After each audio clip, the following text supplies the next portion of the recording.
So I'm personally not a huge fan of, for me, like diagnoses and labels.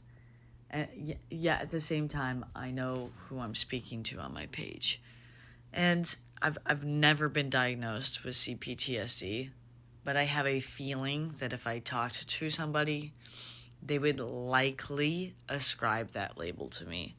And I'm gonna do my best. I think this is so fascinating to describe the neuroscience behind PTSD and CPTSD, how it relates to money, and like what's happening in the brain, and like how I personally, after breaking out of poverty, homelessness, etc., how I have, you know, essentially rewired my brain to not think everything is constantly a threat. So here's my understanding of CPTSD. There's two parts of the brain that are largely involved that become hyperactive or just aren't functioning properly that cause either PTSD or CPTSD. CPTSD means it happens repeatedly over and over again. It's not episodic. It's not like one big thing happened that caused, significant change in the way that your brain perceives threat. It's like occurrences repeated over and over again. What happens is with CPTSD and PTSD is that your hippocampus, a part of your brain that's in charge of memory, starts behaving differently. And it behaves differently in the sense that part of what the hippocampus does, when it comes to storing memories, it doesn't really store memories. You actually remember things every time you try to retrieve the memory.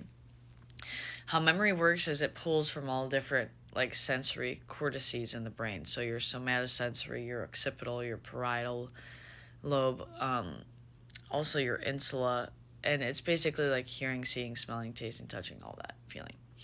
And what happens with the hippocampus is part of its job is to contextualize things, where it happened, when it happened. Basically, like it's not occurring now. But if you've been following my page, you have heard me say that the brain doesn't know the difference between something happening now and something happening in the past. That's not fully true, and I always say, like you had to, the way like you're taught neuroscience when you study it in schools, like you basically are taught that the brain functions this way, and then you're taught that it doesn't function that way, but you're taught that way so you can actually start to learn how the brain functions. So I'm doing that to you right now. You're welcome to Neuroscience 101. The brain does have contextualization clues. Now, somebody who has PTSD or CPTSD, they do not have contextual clues. They do not. The brain has a very hard time distinguishing between this is occurring right now and this happened in the past. That's a core feature of CPTSD and PTSD. Okay, and so what this does is that like then when a trigger happens that's related to those like past traumas, if you will, the brain doesn't know the difference between like it's occurring again and like, oh no, this already happened. Let me give you an example. I like checking my bank account like used to be a traumatic event essentially, because the brain would see the numbers in the bank account and I would be like, fuck, I have no money, I'm about to be broke, I could be on the streets, I don't know where am I going to get my next meal, where am I going to get this, where am I going to get that. Like, I mean, literally, if you live in homelessness, it's like, where the fuck am I sleeping tonight? And when you have repeated exposure to money equals threat, possibility of not living somewhere, etc., like not being able to make decisions for yourself, then when I open my bank account and I have $20,000 in my bank account, this happened to me. This is currently my reality. I can see a dip in my bank account and be like, oh fuck, I have no money.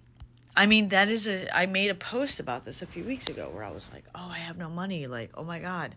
Like, that story, I have no money, still exists at a cellular level for me. I can still check my bank account and be like, oh fuck, I have no money.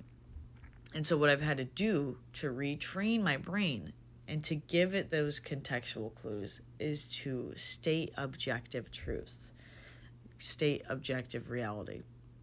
Because it gets blood to flow from the amygdala to the prefrontal cortex, the part of your brain that's in charge of impulse control, decision making, planning for the future, emotional regulation, and complex decision making. So, if you're somebody who has a hard time with, like updating your brain's sense of reality, naming objective facts about your current situation is one of the best ways to do it.